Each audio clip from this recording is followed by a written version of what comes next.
Hey guys, Sean again, Custom Offsets TV on the YouTube. Got another vehicle spotlight for you today. It's a 2014 Chevy Silverado. It's gonna have a 6-inch FabTech, 18x9's and 35's. Let's go.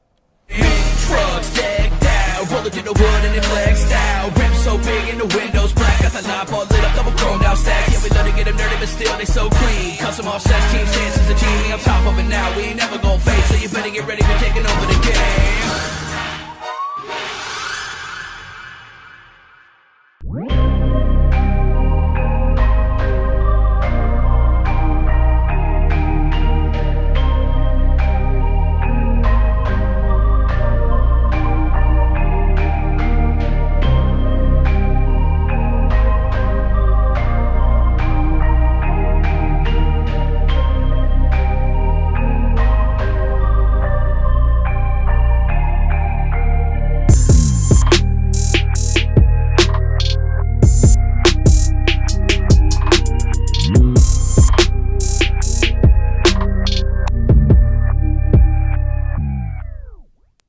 Hey guys, like I said, it's 2014 Chevy Silverado 1500, and what this one's got, so he did a 6-inch FabTech lift on the whole thing, and then he's running 18x9 plus 0 offset fuel hostage chrome wheels.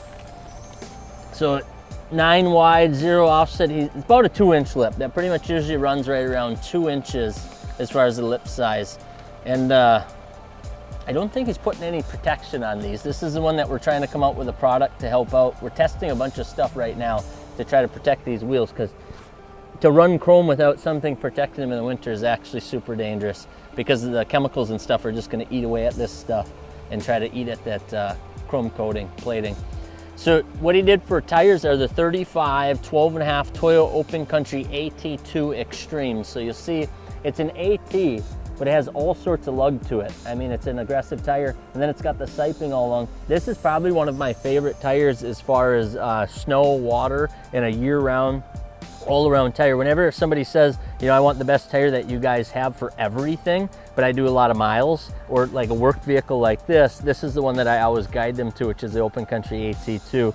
It goes forever. I think it's got like a 65,000 mile warranty or something like that, and we've had a ton of luck with them.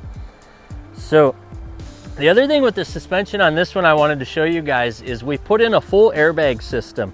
So this system is right around 1,500 bucks installed with everything that he wanted. And it literally works with this 6-inch lift. And what it'll do is it brings the rake of the vehicle back.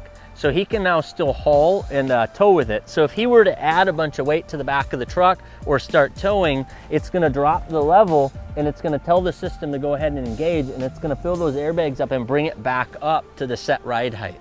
So he can set the ride height and then everything's automatic. So it's got a compressor, the airbags, the spacers because of the 6-inch lift, and then this thing's ready to rock and roll to keep your 6-inch lifted truck as a hauler and tower, because it's got that automatic rake that it puts back into it with the airbag system. So it's a pretty cool system, and he's been super happy with it so far. As far as the rest of the truck, you can see that the whole front end is stock. It's an LT, it's got the chrome package on the front grille, and then it's just got the standard lights, a 1500 in the LT. You can see he's got the paint to match fender flares. Those keep the truck a little bit cleaner. And then for interior, you can see it's an LT, but he added a cat skin leather seat replacement. So these are, you tear off the factory and then added in the leather cat skins. I think that's usually right around 1,000, 1,200 bucks or something like that, because it's front and back seats and it's a full replacement. And then you can see he did a paint to match cap because it is a work truck. But it looks good with the tinted windows and the black on white. So just because his truck be putting in work doesn't mean it can't look good. But I think that's pretty much it. Like I said, this one 18x9's on a 6-inch lift. So looking down the side of it, Mario, if you look with those fender flares, he's definitely gonna be tucked in. The front's almost flush and then the rear is tucked in. Obviously that FabTech is a knuckle lift, so it pushes that front end out a little bit. He could add some spacers, probably 1.75-inch spacers to the rear to get it to flush out so that they're both flush. And then for trimming, you can see this one, it still rubs a little bit in the back, because of those 35s on a 6-inch lift. And then up front, they did a little trimming. This isn't one of ours. Could probably use a little flapper wheel cleanup, but you can see they just trim the valence and then it doesn't really rub. I bet you it probably just barely touches the bottom of that inner liner. But he bought this truck already built, and then we just added the airlift system. So this one came as is from my dealer. So that's it, 2014 Chevy Silverado 1500 on 6 inches, 18x9s. Make sure you guys subscribe. Make sure you check us out on customoffsets.com. Peace.